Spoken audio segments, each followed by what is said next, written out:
Bueno, y tiempo en a buenas horas para charlar con Juan Carlos Lorenzo, él es coordinador territorial de SEAR Canarias, la Comisión Española de Ayuda al Refugiado. ¿Qué tal? ¿Cómo estamos? Hola, buenos días, José Luis. Bien, gracias por invitarnos a estar contigo un ratito Bueno, y con tu audiencia. sí, encantado de saludar a Juan Carlos. Hacía tiempo que no nos veíamos. Cabe destacar que, bueno, Hace supongo que tiempo. aunque ha sido un tiempo de vacaciones, habrá habido algo de descanso, ¿no? Teniendo en cuenta cómo están las cosas y el momento en el que nos encontramos. Sí, bueno, las organizaciones sociales y también pues, sus trabajadores necesitan oxigenarse, reponer fuerzas, superar la fatiga que también un trabajo intenso y continuado trae consigo. Hemos tenido ese descanso.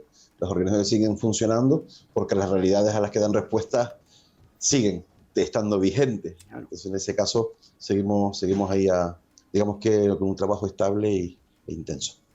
Bueno, seguimos viendo, Juan Carlos, que esto es un problema que veíamos que una vez que ya llegaba el periodo vacacional, algunos pues a lo mejor tenían el deseo, el anhelo, y creo que entre ustedes también podemos decir algo al respecto que así lo deseaban, que se solucionara. Pero hemos visto que parece que, no sé si intereses políticos, trabas políticas, dejación por parte de algunos, está obligando a ver cómo pues el problema sigue sin solucionarse, ¿no? La crisis migratoria, y desde el punto de vista de Juan Carlos Lorenzo, no sé si se puede culpar a alguien directamente o quién tiene la llave para que esto se pueda solventar, este problema se pueda solucionar de una vez por todas.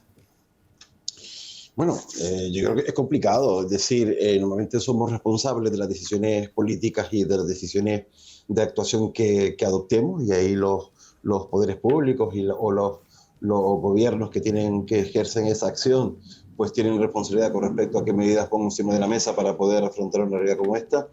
La realidad es que a quien debemos culpar de verdad es a la desigualdad, es decir, el hecho de que las personas se desplacen forzadamente a través de una vía marítima de la África Occidental hacia Canarias no es baladí, o sea, no depende de la voluntad política de los gobiernos, depende, bueno, también, pero depende sobre todo de las situaciones de desigualdad. La brecha de renta es brutal, depende de la falta de horizonte vital, de las situaciones de empobrecimiento, depende de todo eso, de las inestabilidades en el Sahel, desde el punto de vista político y social, y en países también como Senegal, como Mali, principalmente conflicto bélico, que hace que la gente se desplace forzadamente. Esa es la razón, ¿no? La raíz de todo esto. Otra cosa es cómo afrontemos la gestión migratoria y qué tipo de responsabilidad podemos tener en ella. Es decir, nosotros podemos optar por dos miradas. Una mirada corta que atienda a la emergencia y que después de 30 años de ruta migratoria nos glorifiquemos en esa emergencia y por tanto nuestras decisiones son muy de corto plazo, o una mirada mucho más larga que realmente aborde de forma estratégica la gestión de la red migratoria, y es,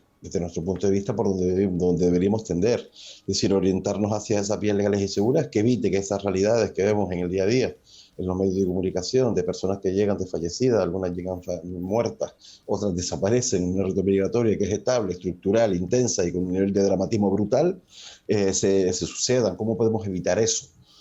Se evitan con políticas, se evitan con decisiones que realmente generen un efecto transformador.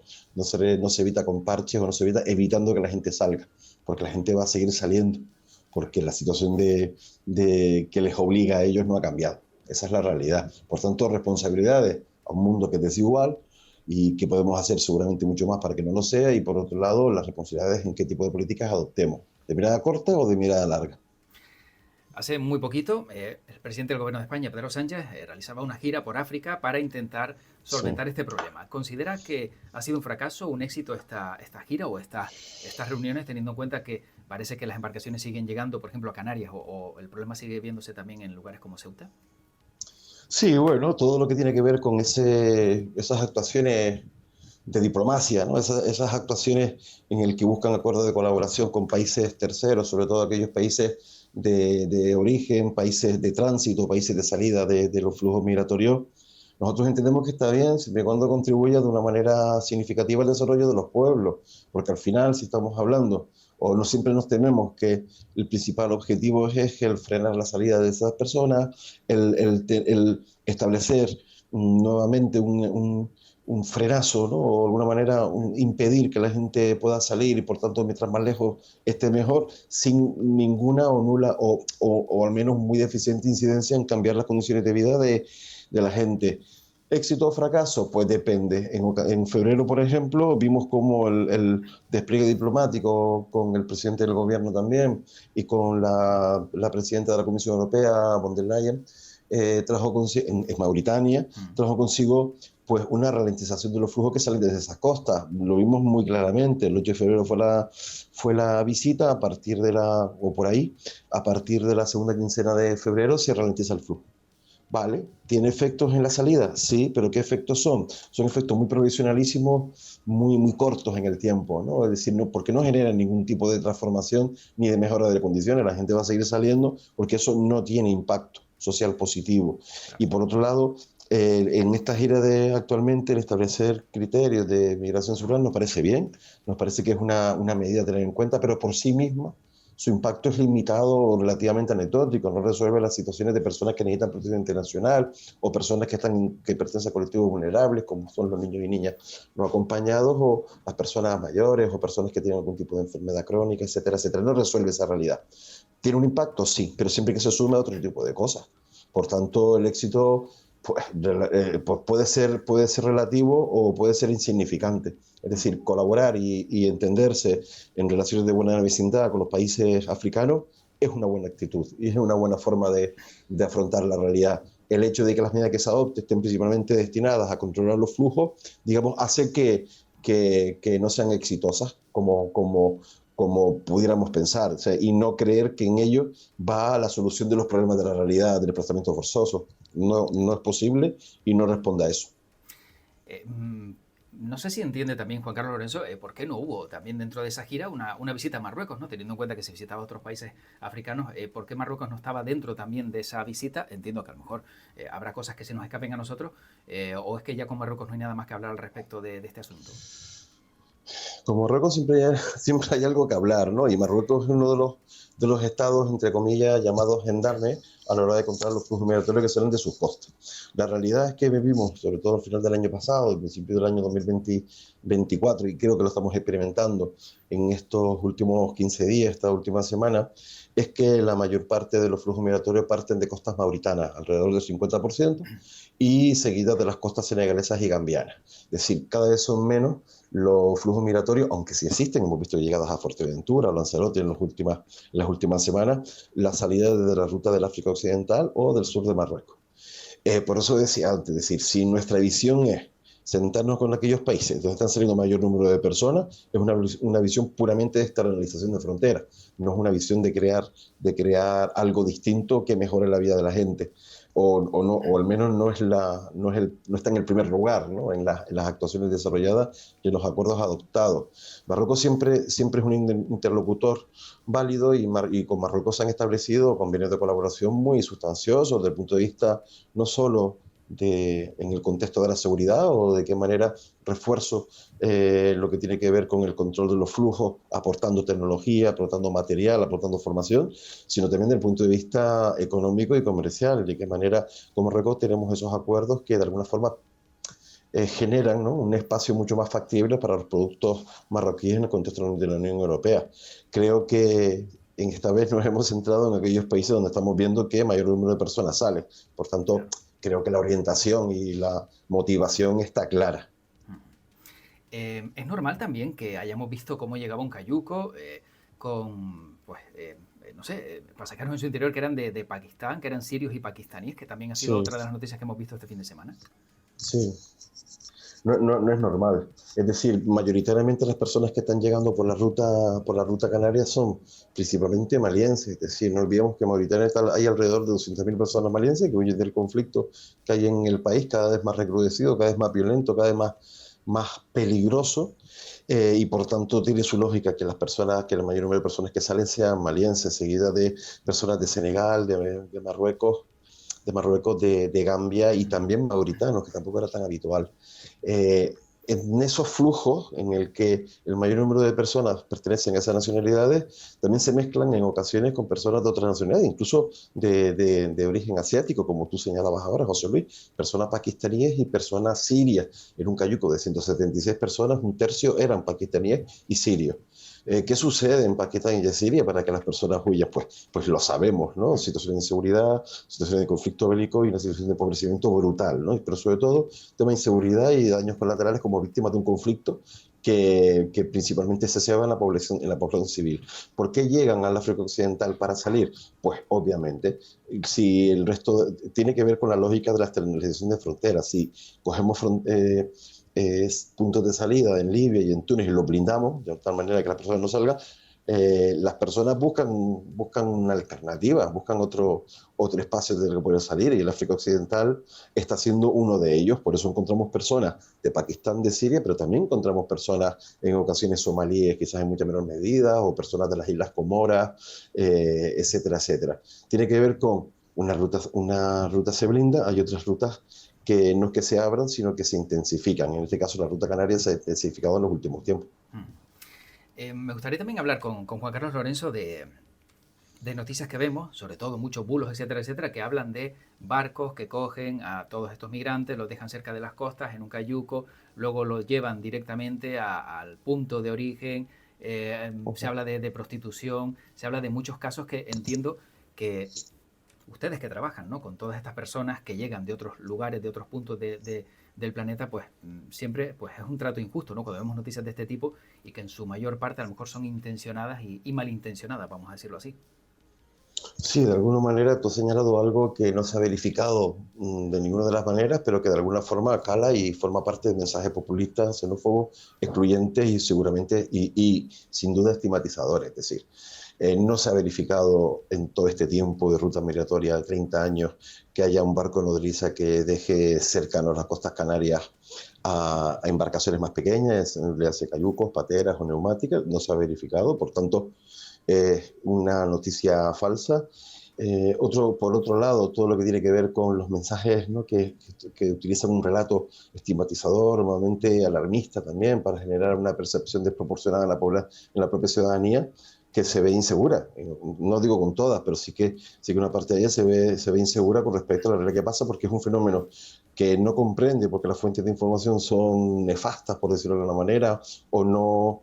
Las fuentes de información, me refiero a las que acceden, no Sí. todas, a las que acceden. Son información pues muy interesada y forman parte de una lógica, de una estrategia. Esto no es baladí, ni es casualidad, ni es un error, ni es una ni forma parte de ese contexto de las redes sociales que nos desinhiben. No, no, no. Tiene que ver con una lógica, con una estructura y con una estrategia de estigmatización y de criminalización de las personas migrantes, que se refleja tanto en personas adultas como en personas menores extranjeros no acompañados, y que de alguna forma generan contexto de discriminación por origen racial, por origen étnico, cuanto no rayando en delitos de odio. Por eso es importante construir una narrativa mucho más inclusiva, mucho más constructiva, en el que la gente pueda comprender un fenómeno y pueda de alguna manera desarrollar cierta actitud empática para pensar si podemos o no responsabilizarnos de mejorar el bienestar de la gente. También es verdad que son mensajes que entroncan directamente con las situaciones de fragilidad social que vive la ciudadanía. Es decir, si, por ejemplo, en Canarias estamos hablando de que alrededor del 36%,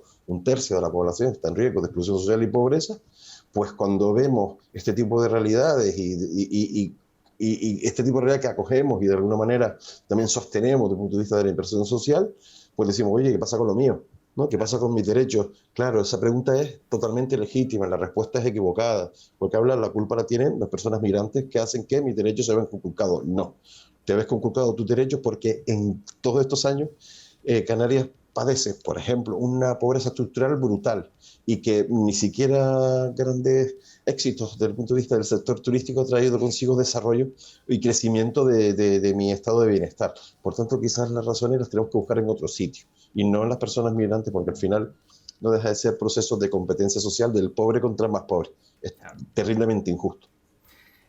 Supongo que estarán detectando entonces casos de xenofobia, ¿no?, o incremento de casos de xenofobia ante el fenómeno migratorio, ante la llegada de más migrantes en Canarias, porque no, bueno, son sucesivas las noticias de el gobierno da menú de lujo a los migrantes, el gobierno le da X dinero a los migrantes día a día.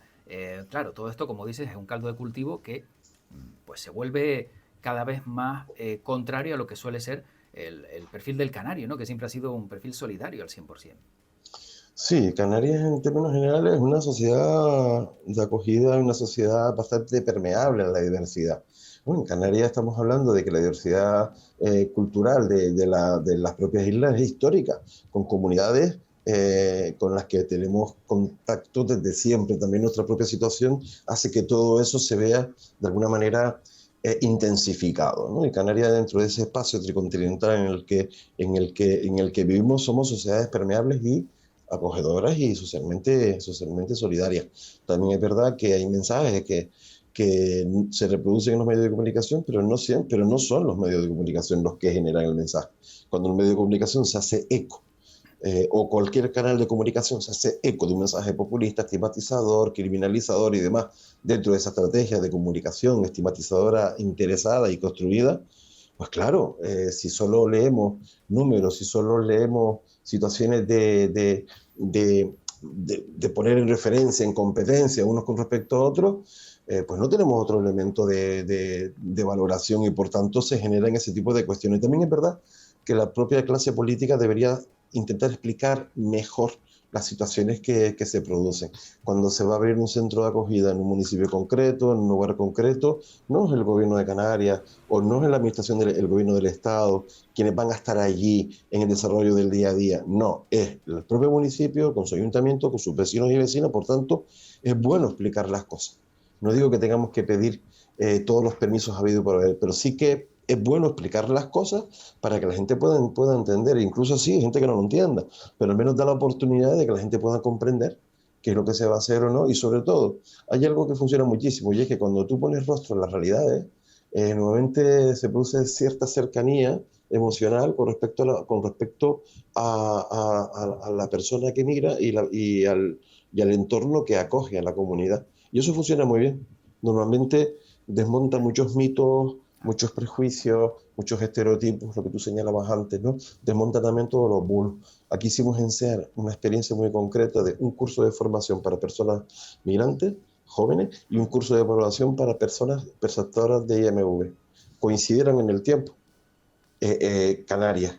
Dijimos, chacho, vamos a ponerlos en contacto a ver qué pasa. O sea, ¿por qué no hacemos una actividad conjunta y tal? Y tú no veas lo inspirador que resulta a la hora de la gente entiende cosas y la gente se convierte también en portavoz de situaciones. No, perdón, yo conozco una parte de esa realidad, he convivido con ella durante un curso tantas semanas, hemos hablado, hemos tal, y no es así como tú dices. Cosas de ese tipo se ven y resulta súper inspirador. Personas que están en situación de vulnerabilidad social, que cobran la renta canaria de ciudadanía o el ingreso mínimo vital, con personas que están intentando buscar un espacio para un futuro digno y autónomo. Esas cosas quizás, no digo que esto sea Sí, la panacea, pero sí que ayuda, claro. ayuda. Sí, porque, bueno, como el caso cuando se hablaba, ¿no?, en el Congreso y en el Senado de lo que estaba ocurriendo en lugares como Arguineguín y hasta que no empezaron a venir los ministros y lo vieron en primera persona, quizá, Mm, pues parece que se estaba hablando solo con datos, ¿no? Y estamos hablando de personas, en sí. definitiva. Sí, pero eso es triste, ¿no? A mí, por ejemplo, me genera, bueno, voy a hablar a título personal, Sí. me genera, no sé, una controversia interior y una molestia el hecho de necesitamos ver la realidad que se nos estampa en la cara para tomar decisiones. O sea, necesitamos ser exclusivamente reactivos ante realidades y no podemos poner remedio antes, no podemos intentar adelantarnos en la respuesta. Eso tiene que ver con la visión que te decía antes. Si nuestra visión es pura emergencia, pues responderemos a una pura emergencia. Si nuestra visión es de autocomplacencia, diremos que lo que hacemos es suficiente. Pero si nuestra visión es una visión más de cómo podemos trabajar desde el punto de vista de una acogida lo más digna posible y qué pasa el día después, dentro de un proceso de integración, un proceso de inclusión social, que también de alguna forma contribuye y corresponsabilizamos a la gente con respecto al bienestar social del que disfrutan, del que disfrutamos todos y que ellos también podrían ser aportadores netos al mismo. Si miramos eso, posiblemente nuestras decisiones sean distintas Claro. y no seríamos tan reactivos, sino un poquito más proactivos.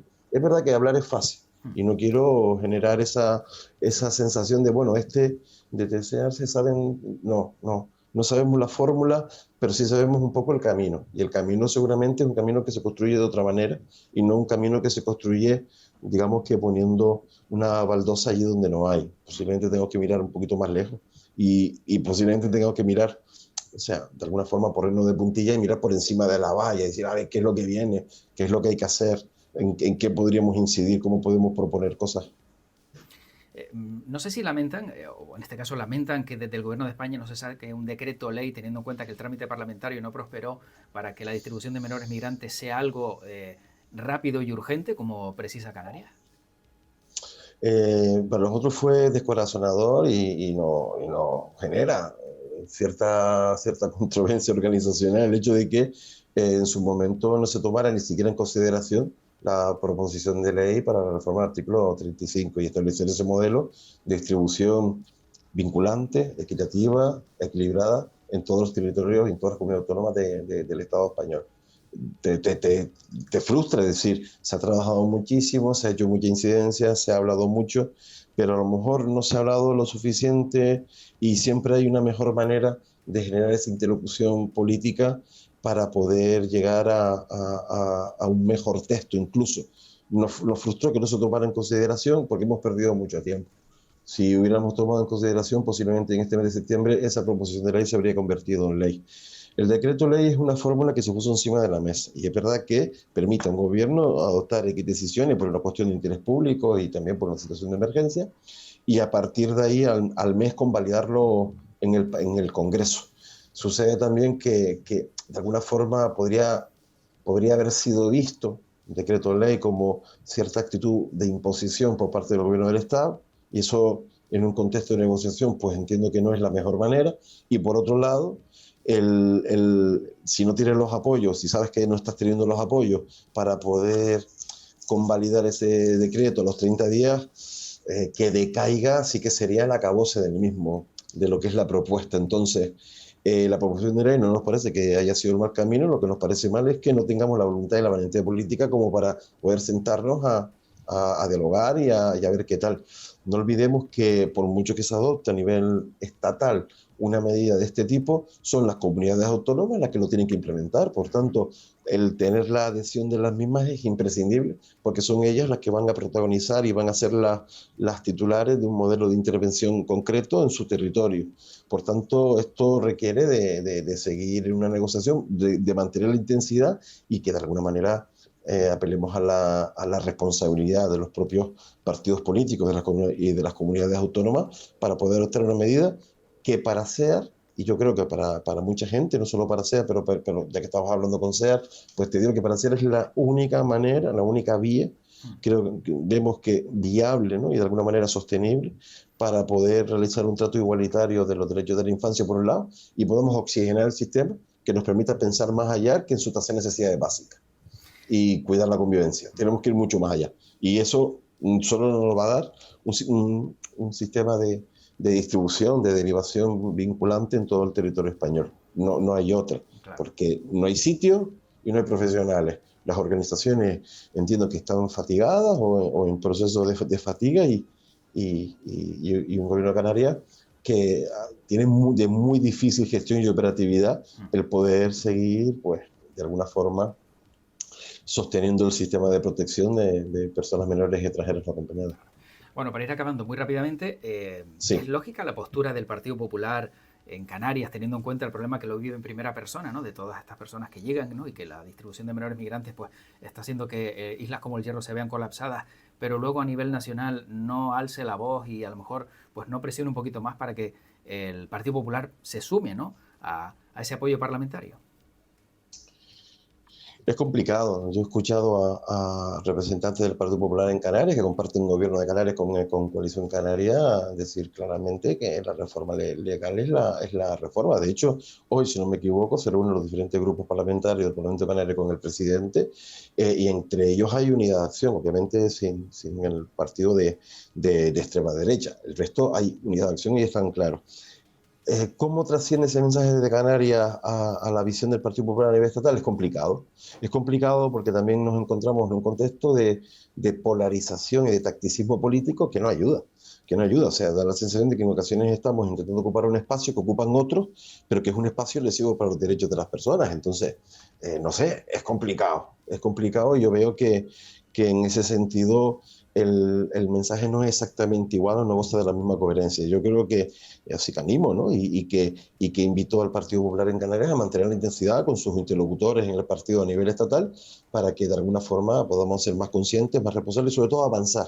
No digo que nos quedemos con lo que hay, pero sí avanzar en una medida que posiblemente sea beneficiosa para los niños y las niñas primero y también para el contexto de la comunidad autónoma, que haría mucho más sostenible un sistema al que se le ven las costuras. Un sistema que fragiliza derechos, que precariza la realidad de la atención y que tal cual está, yo creo que todos podemos ser más o menos conscientes, yo creo en mayor o menor medida, de que el sistema tal cual está no va a funcionar, ni va a seguir funcionando.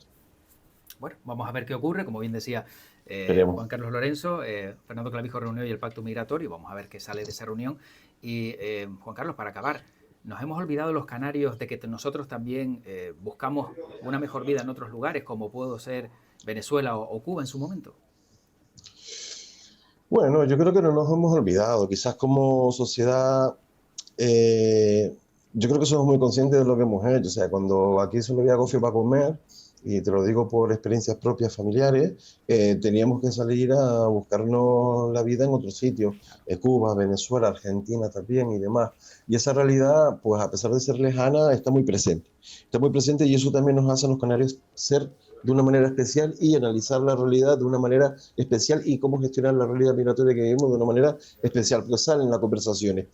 También es verdad que no somos de todo conscientes. Sabes que el día 10 de septiembre es el Día Canario de el Día Canario de las Migraciones. Yo creo que es un día que instauró el Parlamento de Canarias a iniciativa de uno de sus diputados, David de la Hoz, para recordar cada año cuál es la realidad que hemos vivido y qué podemos hacer también para contribuir a que esas realidades no sigan estando presentes y demás. Entonces, me parece que no es necesario un día canario de las migraciones para que tengamos eso presente, pero si un día canario de las migraciones puede ayudar a visibilizar año a año nuestra realidad y conmemorar un hecho que vivimos y que entronca directamente con lo que viven otros pueblos, me parece que está bien. No nos hemos olvidado, quizás no lo tenemos del todo presente, pero también en la distancia corta yo creo que está muy patente en nuestro día a día. Muy bien. Juan Carlos Lorenzo, coordinador territorial de SEAR Canarias, no te quitamos más tiempo, muchísimas gracias y ojalá todo esto Nada, pues sea solucionable en un corto espacio de tiempo, que supongo que es el deseo y el anhelo de todos en definitiva. por Ojalá así sea. supuesto que sí. Muchas Muchísimas gracias a ustedes, José Luis. gracias, un fuerte abrazo, hasta luego.